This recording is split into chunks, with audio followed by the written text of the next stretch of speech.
সন্তানকে না বলা মায়ের কিছু কথা পুরোটা পড়লে গায়ের লোম দাঁড়িয়ে যাবে। একদিন সব কিছু ফিরে আসবে, হারিয়ে ফেলা ঘুম, শান্তি, নিজের জন্য সময়। ফিরে আসবে অবাধ স্বাধীনতা, ফিরে আসবে নিশ্চিন্ত নিশি।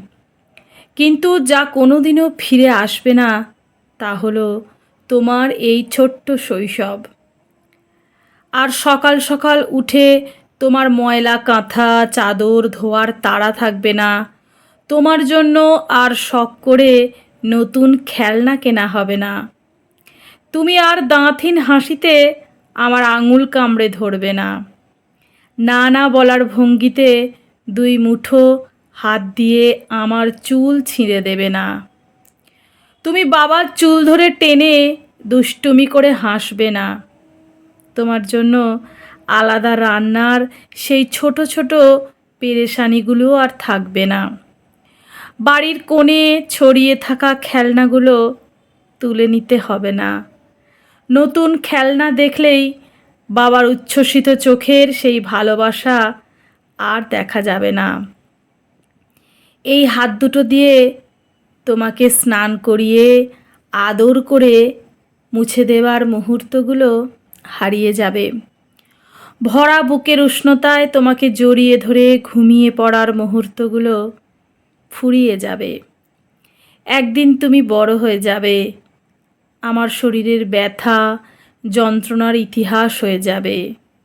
যেদিন প্রথমবার ছেঁড়া ফাটা সেলাই করা শরীর নিয়ে তোমাকে বুকের মধ্যে চেপে ধরেছিলাম, সেই দিনটিও স্মৃতির পাতায় ঝাপসা হয়ে যাবে।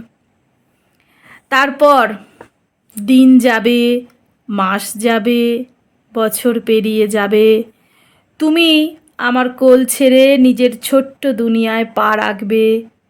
যে জড়তা মাখা ভাষায় তুমি আমাকে মা বলেছিলে, সেই ডাকের সরলতা হারিয়ে যাবে।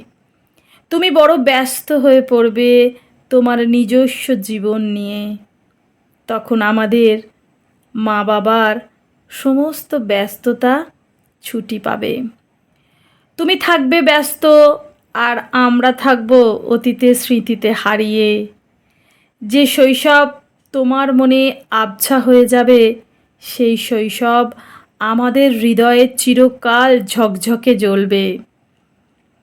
কখনো একটিবার মনে পড়বে হয়তো তোমাকে ঘুম পাড়াতে, খেলনা গোছাতে, ভালোবাসায় ভিজিয়ে রাখার সেই সব দিনগুলো।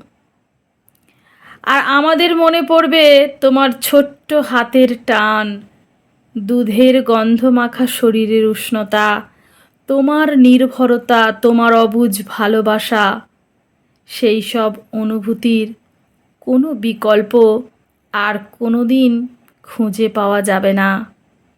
কারণ শৈশব একবারই আসে, আর তা হারিয়ে গেলে আর কখনো ফিরে আসে না। মায়ের ডায়েরি, লেখা, সংগৃহীত, পাঠে অর্পিতা চৌধুরী।